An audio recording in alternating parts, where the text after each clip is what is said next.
Sejam todos bem-vindos ao nosso Pode Isso, Doutoras! Retomando o tema do bloco anterior, e agora vamos destacar as problemáticas relacionadas ao uso de telas na sala de aula, né, doutora Mari? Vamos lá. Esse é outro assunto polêmico. Outro assunto polêmico. A gente aí, proibir ou não, Mari? Calma. Vamos com calma. Temos aí um projeto tramitando há aproximadamente 10 anos, 9 anos aproximadamente, em que há a tentativa de fazer uma regulamentação do celular no ambiente escolar. Como a gente já até havia comentado antes, há escolas em que já tem termos de consentimento de que os pais estão cientes de que a criança não pode utilizar o celular dentro da sala de aula. Mas isso é uma regra que foi adotada com a escola. Hoje a gente vê também estados, municípios, que fazem uma regulamentação própria, através de leis, em que regulamentam, por exemplo, no ambiente escolar a nível municipal, a nível estadual. Mas não é algo uníssono, não há uma conformidade, uma regulamentação a nível nacional. Tanto é que no quesito decisões judiciais, a gente ainda também não tem nada muito, vamos botar assim, com muita força. A gente ainda está caminhando, apesar de ser um projeto, feito eu disse, de quase 10 anos. O que acontece? Há uma divergência muito grande dentro do próprio Ministério da Educação. Há um segmento que quer realmente fazer essa regulamentação de uma forma de, por exemplo, proibir aparelho celular para criança até o ensino fundamental, tanto dentro de sala quanto fora de sala de aula, nos corredores, intervalo, e no quesito ensino médio, proibir dentro da sala de aula, mas liberar nos corredores. Então, a gente vê, dentro do próprio Ministério da Educação, essa divergência. Foi aprovada, por hora, na primeira fase, vamos colocar assim, esse projeto, mas ainda não há uma aprovação geral e ainda não há vamos botar assim, uma discussão mais aprofundada, até para a população tentar entender o que de fato o projeto quer. Porque a gente sabe, o projeto tramita, mas nem tudo é aprovado. Eu vi que tem países que já têm essa regulamentação, né? Estados Unidos, né? Alguns estados dos Estados Unidos, salvo engano, França, Alemanha, Holanda, já tem essa regulamentação. Porque o que acontece? Voltado especificamente para o contexto escolar, o âmbito escolar. É comprovado cientificamente que nós estamos vivendo uma geração mais emburrecida. O QI dessa geração é menor do que o QI dos pais, o que não é normal. A gente vive hoje uma geração ansiosa, a gente vive uma geração em que, eu digo emburrecida no sentido de que pega o chat GPT, em vez de fazer a atividade, faz pelo chat GPT. Aí, literalmente, copia e cola. E muitas vezes faz um copia e cola que não sequer muda as palavras, né? Pega do jeito que estava lá e joga no colégio. E não assimila o conteúdo. Então, aí vem, de novo, uma linha tênue.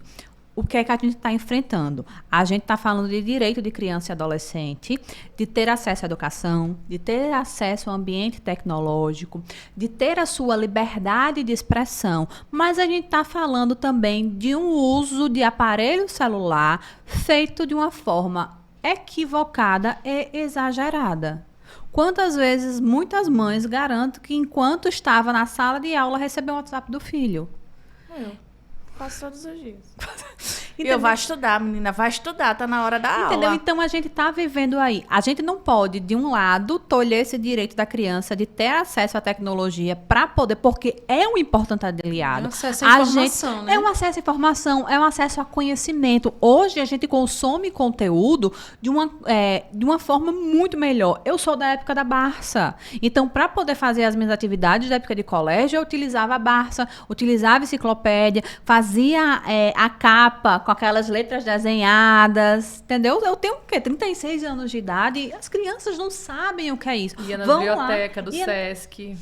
Entendeu? Então, as crianças não sabem o que é isso. As crianças vão no Google, botam lá o que é tal. Às vezes pega da Wikipédia, copia e cola. e não absorvem o Peguei uma peça que eu conteúdo. peguei hoje. Peguei uma peça, o advogado esqueceu de tirar assim, e tinha assim, cite a jurisprudência. Aí cite a doutrina, só que ele esqueceu de tirar. Fazer o recorte. Entendeu? Então, imagine isso, o quanto prejudica a capacidade cognitiva, a capacidade de aprendizagem, a capacidade de socialização de uma criança e do adolescente. Sendo que, para haver uma regulamentação no ambiente escolar do uso do celular, a gente não pode fazer de qualquer jeito. Por quê? A gente tem várias vertentes. A gente tem a vertente de como é que a escola vai se portar. Por quê? A gente tem que pegar a lei, fazer uma adequação para o ambiente escolar. Aí a necessidade, aí a gente já vende nosso peixe enquanto advogada, né? Sim. Aí a necessidade de uma assessoria jurídica de qualidade. Não é apenas fazer um termo de consentimento, o pai e a mãe assinar. Não. Precisa pegar a lei, adequar para a realidade e fazer não só esse termo de consentimento, mas fazer uma capacitação da rede escolar. Uma capacitação pré e uma capacitação pós. Como assim uma capacitação pré ou uma capacitação pós? Antes a gente vai fazer um trabalho preventivo e educativo. Sim, mas se não surtir efeito esse trabalho preventivo, esse trabalho educativo, como é que vai ser quando a gente começar a fiscalizar e for pego, de fato, esses celulares? É isso aí que eu ia trazer. Tipo, qual seria a penalidade? A penalidade justamente para a criança, para adolescente, para a instituição, né, para os pais. Como entendeu? seria feito isso aí? E é justamente essa interrogação que está na cabeça de todo mundo. Inclusive, aconteceu em Sergipe, um aluno teve seu celular retirado pelo professor e ele entrou com um processo contra o professor. O docente deu a decisão favorável contra o aluno e, na decisão, ele colocou o seguinte, que o professor é um indivíduo vocacionado a tirar o outro das trevas, da ignorância, da escuridão, para as luzes do conhecimento, dignificando como pessoa que pensa e existe. Então, esse aluno se sentiu lesado, né, e entrou com um processo contra o professor. Já o docente, ao dar a decisão, ele deu uma decisão totalmente, do meu ponto de vista, coerente. Porque se eu estou ali para dar o que eu tenho, que é o saber, as pessoas que estão para receber aquele saber têm que estar todos atentos. Verdade. Não é verdade? Agora, não regulamentação justamente abre brecha para esse tipo de situação. Aí dá porque necessidade. Não tem regra, se não tem uma regra específica, a gente vai ficando por analogia, né? Vai pegando emprestado de um canto, né? Vai pegando decisões. E isso não é legal. Em contrapartida, a escola precisa adequar o ambiente hoje ao digital. Precisa instruir a utilização hoje a gente precisa pegar o que a gente tem de bom. A internet é algo bom. Até o professor vai utilizar o celular para poder dar a aula. Entendeu? Então, a gente tem que pegar o que é algo bom e transformar numa fonte de conhecimento saudável. Porque não adianta a gente dizer, não vai usar nada de celular, nada de tela, nada de internet na sala de aula. Mas isso não é a solução. Não é a solução. Aí a gente também pega outra vertente, que são a vertente dos pais. Nem todos os pais têm consciência das atitudes dos filhos. Por exemplo, esse adolescente, para ele ter entrado com a ação, ele foi representado pelos pais. Uhum. Poxa, a adolescente estava na sala de aula, teve o celular retirado pelo professor e o pai não saber o fato dele estar mexendo no celular, eu garanto que não foi, ele não estava estudando. Não estava, vamos ser sinceros. Não era uma pesquisa que está sendo feita. Não era uma pesquisa com relação ao assunto que estava sendo dado em sala. Não estava agregando. Era como uma distração. Entendeu? Então, assim, aí ele já entrou com essa ação sendo representado pelos pais. Então, a gente precisa também trazer essa conscientização para as famílias. A gente hoje vive não vou dizer uma inversão de valores, mas a gente vive num mundo em que a gente até se questiona se, de fato, aquilo que a gente tanto defende enquanto operadores de direito está certo ou não. Você, enquanto advogada, se viesse uma causa dessa para mim, eu não sei se eu entraria com a ação, sou muito sincera. Hoje, por ser advogada, não condeno, obviamente, o advogado que fez isso. Não o condeno, mas pela minha convicção enquanto presidente de uma comissão da OAB, que é extremamente atuante na garantia de direito de defesa das crianças e do adolescentes. Vocês veem a luta que a gente tem para a garantia desses direitos em todos os âmbitos. Então, hoje, de acordo com as minhas convicções, pela minha experiência de vida, de mais de 10 anos de advocacia, eu não sei se eu faria uma ação dessa, porque eu não ia me sentir confortável. Então, a gente tem aí colégio, um ambiente escolar, capacitação, adequação de lei para a realidade e realidade também documentada, porque a gente precisa, sim, de termos de consentimentos, de regramento, porque a gente sabe que, enquanto sociedade, tem que ter esse regramento, e esse regramento tem que ser positivado, porque de boca não vale, certo? Tem aí a consciência no quesito familiar, e sim, seria muito interessante, nessa capacitação da rede escolar, chamar a família, chamar a sociedade para um trabalho educativo mais fervoroso. Para participação, né, tanto dos docentes quanto dos pais de alunos, para poder a gente ouvir os dois lados, né? Porque pode ser limitado. Suspenso, eu acredito que não vai ser proibido terminantemente, porque até muitas vezes o professor ele dispõe de pesquisas com os alunos com celular. E muitas vezes, outra hora, isso foi um problema, né? Inclusive na época da pandemia. Os alunos não terem o celular para poder entrar e ter acesso às aulas, né? Então, na época da pandemia, quantas crianças tiveram dificuldade de ter acesso à sala de aula porque isso era feito através do celular? Eu acho que até a questão da igualdade de acesso, né? Um ponto muito importante é esse. A pandemia, eu acho que, de uma certa forma, acentuou muitas desigualdades, principalmente no quesito igualdade de acesso à tecnologia. Eu não posso querer que os filhos de Cátia tenham a mesma igualdade que uma criança que mora em Delmiro Gouveia. É estudante de uma rede pública. E não só a igualdade, como falo até educação, fala educação de casa. E o acesso aos instrumentos necessários. Não né? falo nem Ferramentas, isso, né? tu fala da própria educação, porque você estava falando dos seus filhos. Então, assim, seus filhos tiveram uma educação, porque você teve uma certa educação. Então, a gente está tratando de uma situação que vai ser a nível Brasil. Então, vai ser escolas municipais, estaduais e escolas privadas. Então, como é que você vai tratar aquela criança que é da periferia, que é rebelde por si só, porque não tem aquela educação. Claro, a gente está falando da regra geral, não vou polemizar aqui, mas a gente sabe que tem crianças que não obedecem e que enfrentam o professor. Então, como é que a escola vai lidar com essas crianças se os pais não tiverem também um pulso firme em casa?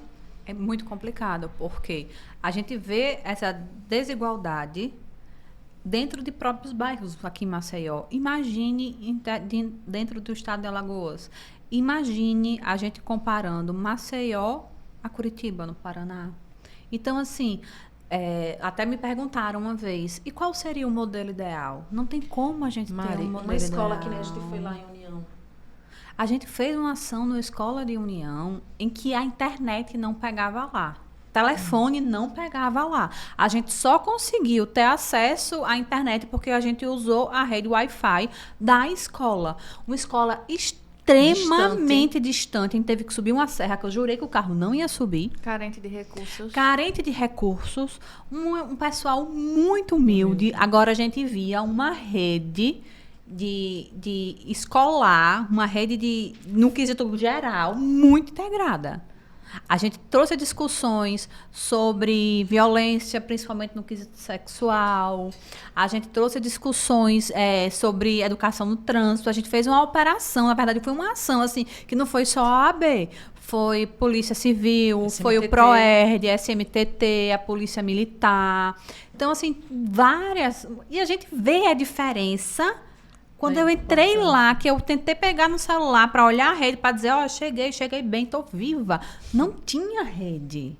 E a carência mesmo das pessoas e a diferença, assim, como eu falei, né? Pessoas humildes, que algumas recebem aquela informação, entende aquela informação, e tem outras que para aquilo ali é bobagem. Entendeu? Então é da muito mesma forma que ele vai complicado, passar poxa. para o filho.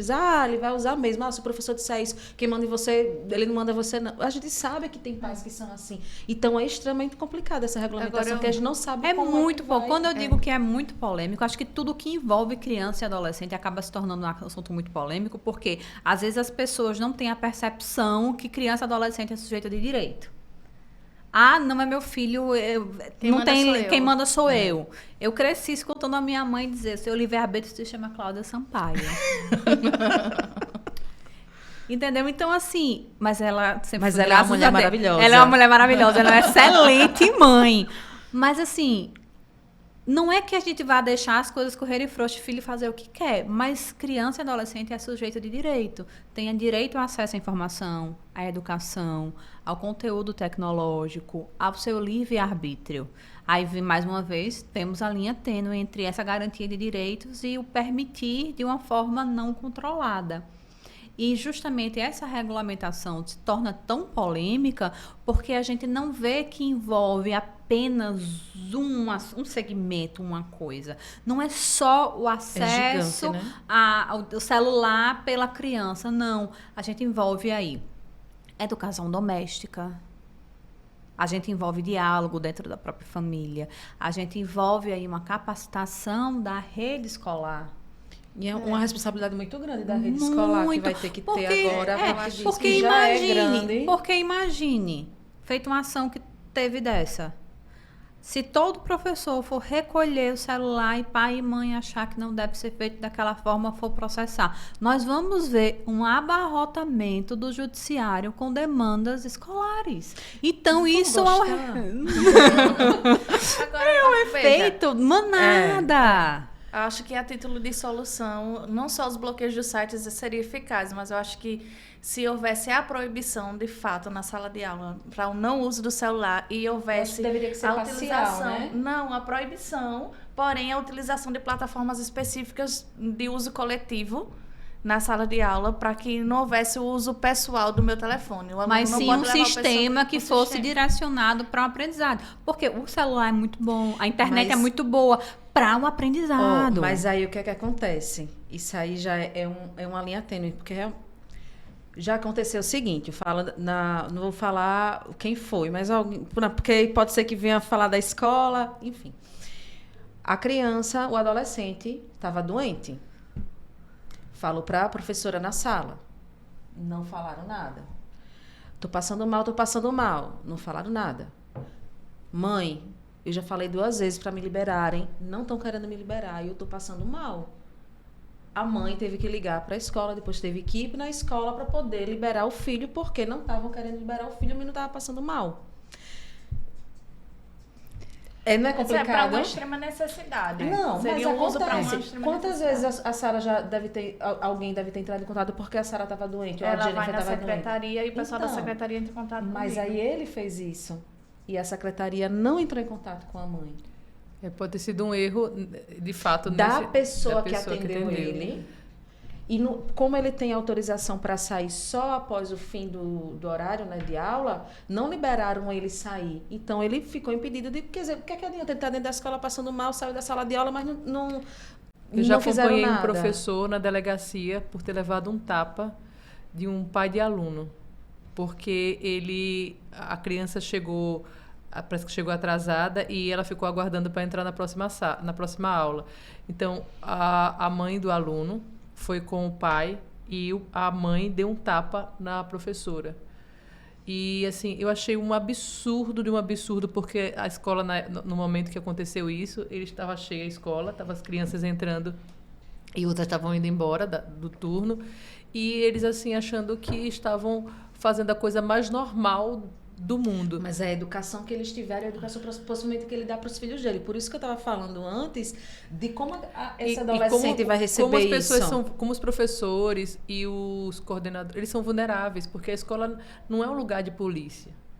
Uma escola é um lugar para se aprender, E outra para se coisa, aí educar. a escola tem que ser um ambiente neutro. A gente vê aí o batalhão escolar fazendo as operações e tudo, mas a escola é um ambiente neutro. A escola é para ser um ambiente acolhedor, um ambiente de aprendizagem, um ambiente em que há interação com as crianças, com os adolescentes. Então, como é que a gente vai regulamentar isso de uma forma em que a gente consiga fazer com que haja essa participação colaborativa? Entendeu? Essa ciência, né? Consciência de que... Consciência. Eu acho que o que falta na gente também é consciência. Imagine a quantidade de demandas judiciais que não vão chover em caso haja uma regulamentação feita de qualquer jeito. Até porque a gente também tem que deixar bem claro aí que também há os neurodivergentes. Tem crianças que de fato precisam de suporte virtual, tablet, celular, de uma forma diferente, porque precisa para melhorar a sua capacidade de aprendizado. Então, a gente tem aí os neurodivergentes, e cada neurodivergente é neurodivergente de uma forma única. Mari, no caso, o posicionamento, você sabe o posicionamento da OAB sobre isso, se é a favor ou é Olha, contra? a gente ainda está, como ainda está sendo discutido, porque nós estamos diante de um projeto que já tem aí quase 10 anos de discussão, eu acho que é muito temerário para a gente dizer se a gente é contra ou se é a favor. Até porque uma coisa que eu digo, a gente é a favor da garantia dos direitos das nossas crianças. Então, quando o projeto passar para essa fase de que beleza, foi aprovado, vamos lá. A gente precisa realmente ver se a garantia dos direitos estão contempladas, estão asseguradas. Porque não adianta a gente dizer, agora tomar um partido, dizer que a gente é favorável e a gente vê um projeto que não condiz com a realidade das nossas crianças, dos nossos adolescentes, das nossas famílias, do Brasil como um todo. E não adianta a gente agora dizer que a gente não é favorável e a gente pegar um projeto que a gente vê que tem uma aplicação prática bem legal, que dá para fazer uma adequação para as realidades e que existem. Então, assim, é muito temerário ainda. Há uma margem para discussão muito grande. Eu acho que, além de contemplar a regra geral, a gente tem que atentar para as exceções, principalmente quando se falar de conteúdo consumido por neurodivergentes enquanto no ambiente escolar, porque eles precisam de uma atenção especial. E a gente precisa melhorar essa capacidade de empatia, de diálogo e de percepção de o que é certo e o que é errado, o que a gente está passando para os nossos filhos. Não adianta eu chegar em casa e dizer que a professora do meu filho está errada porque tomou o celular, quando eu sei que ele estava usando o celular de uma forma deliberada, não para aprendizado, mas para simplesmente acessar as redes sociais enquanto uma aula estava acontecendo. A gente Entendeu? faz isso. Tipo, a gente adulta, né? Tá na sala de aula, aqui usa o celular. Mas eu acredito que essa regulamentação, eu acho que deveria ser, acredito, né, na minha opinião, deveria ser parcial. Como você tinha falado, não sei se na liberação somente no horário de intervalo, porque aí ou o bloqueio, restringir alguns aplicativos, não sei como seria feito. O problema é esse, como se vai, como se dará, tudo. como é que se dará ia confiscar o celular, como é que ia ser? Ia botar numa sala? Ia botar numa gaveta? E se porventura desse algum celular trocado? Então, assim, é uma responsabilidade muito grande. O sistema prisional muito não grande. funciona, E outra onde é proibido. coisa, a gente está falando de algo só físico. Mas vamos mais além. E proteção de dados? Isso. Ali no celular deve ter alguma coisa muito íntima que não pode ser vazada. E se de repente alguém no colégio tiver acesso e vazar? Então, assim, é algo muito macro para a gente ter uma discussão muito rasa.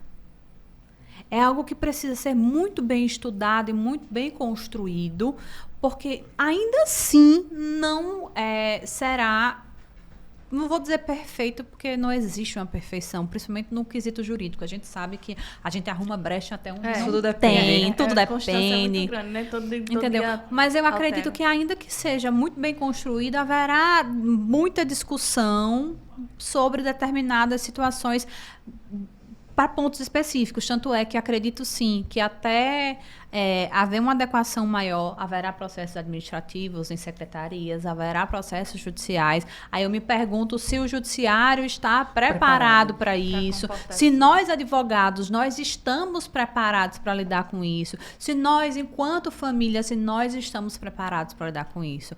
Não é simplesmente regulamentar ou não.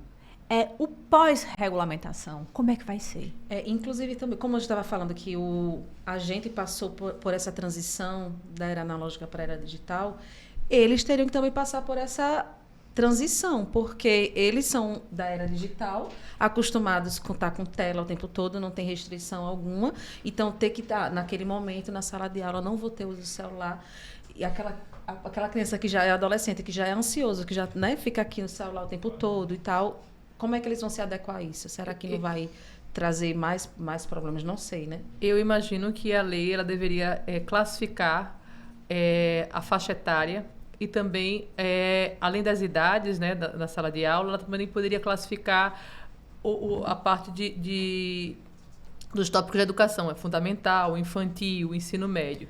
E ela poderia também... colocar tipo zero uso, até tal idade, até faixa etária, né? Isso, aí por faixa etária e por série, por curso, né, ginásio e essas coisas. E ela também poderia limitar, não é limitar, além de trazer as exceções, que são aquelas crianças que necessitam de acompanhamento tecnológico para poder desenvolver, tem que ter essas exceções na lei, e deveria também ter, deveria também ter um limite para a sala de aula, um acesso para a sala de aula, porque muitas vezes as provas hoje, inclusive de vestibular, eles estão fazendo de forma online. A gente está votando, a gente vai começar agora a votar de forma online. As provas de vestibular, as crianças estão utilizando de forma online. Então, se você tirar essa aprendizagem que também é feita na escola, as crianças não têm aula de datilografia. Então, as crianças não têm aula de computação. Hoje já nasce com um computador na mão. Então, se não tiver uma escola para instruir como é que ele faz... Sério? Eu fiz também. Eu fiz curso de informática.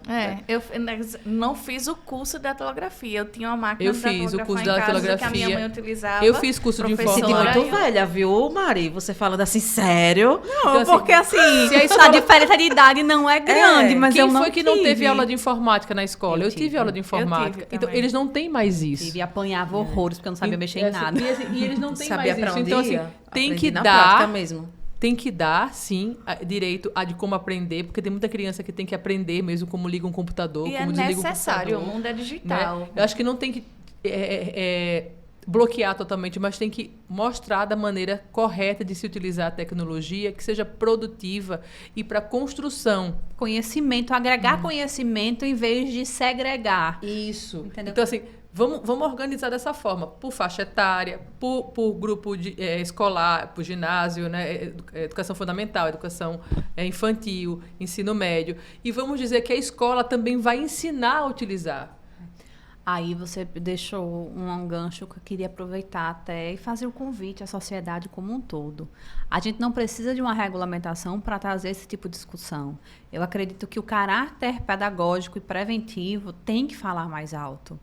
Por que não levar essa discussão para dentro dos colégios dos nossos filhos? Por que não levar essa discussão para o nosso ambiente familiar hoje ser pauta do nosso jantar? Porque enquanto nós estamos na mesa almoçando, nós não mexemos mais no celular. Entendeu? Então, assim, eu acredito que até ter essa regulamentação também cabe a gente. Esse caráter pedagógico, esse caráter preventivo, ter esse tato do que a gente está plantando.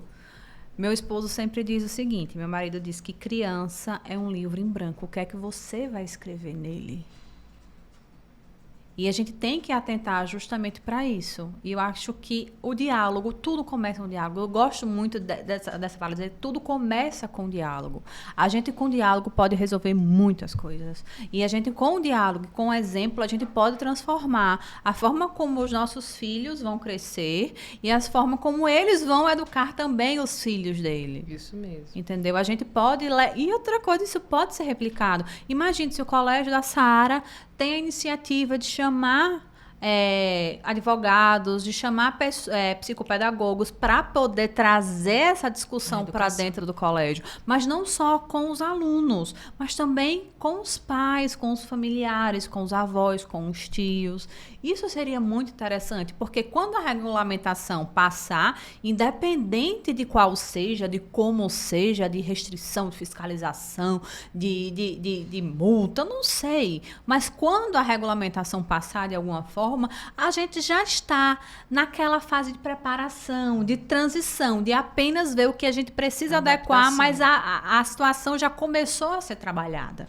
Isso é muito importante, principalmente quando a gente fala em rede pública. Então, as secretarias também têm que pensar dessa forma. A gente já tem que começar de agora. A gente não pode esperar a regulamentação surgir para a gente ter aquele impacto de fazer tudo literalmente nas carreiras e vamos. Não. Vamos começar agora. A gente precisa começar agora. A gente não tem tempo a perder e isso não é tempo perdido, de forma alguma. E você encerrou com chave. Com essa fala maravilhosa, ela encerrou. Foi, realmente. Ela nem sabia que já estava. Vamos levar esse assunto para ser discutido com os professores, vamos levar esses assuntos para ser discutido na nossa casa, porque eu acredito nisso. Eu acredito que não é só o meu ponto de vista que é o correto, né? Uhum. E, assim, não é só o que eu vivi que é o certo e o que eles não viveram e que pode ter prejuízo no futuro. Né? E eu, você, Mari, Jéssica, nós, como sociedade e como membro também da comissão, né? A gente tem essa responsabilidade, né? De levar para casa para nossos familiares, amigos, conhecidos, enfim. E eu queria aproveitar o momento e pedir, chamar o pessoal para seguir nosso canal, né? No YouTube. Podice Doutoras e o Instagram, @Podice Doutoras. Tem que clicar, se inscrever no canal. Tem que valorizar a gente, minha gente. Pois valoriza, viu? Olha o engajamento aí, aí, gente. Horrores de cabelo. Érica, maquiagem. Eu só de unha. Não, você de botox. Botox, só pintou o unha cabelo. Tu tá tão mortiça hoje. Tá. Eu adoro. Olha, o preto ele cai muito bem, viu? Obrigada. Realçou a sua beleza. É isso, minha gente. Agradecer mais uma vez a presença da Mari, maravilhosa. Sempre bem-vinda, sempre bem-vinda. Sempre elegantíssima, né? E o nome dela... Mari, advogada chique. Quando eu fui ativar teu nome, a salvar teu nome, eu disse, meu Deus, eu esqueci, meu Deus, como é, mas eu vou lembrar, vou botar advogada chique. Adoro. Aí ela mandou pra mim. O que eu adoro é que vocês sempre levam minha autoestima. Eu preciso vir aqui mais vezes. Eu tô falando a gente sério. é sempre assim. Vai ficar cada vez Ontem mais ela bonita. tava na academia Borocô Show. Foi. Aí eu tinha terminado de treinar, eu tava toda na adrenalina. Eu digo, bora. Não, menina. a Érica é minha musa fitness. Eu olho o Instagram dela e digo, meu Deus, um dia eu tenho essa coragem. Jesus! Inclusive, bora embora que eu tenho hora pra treinar. Então, gente, tchau. Até o próximo Tchau, episódio. Gente. Obrigada. Até a próxima.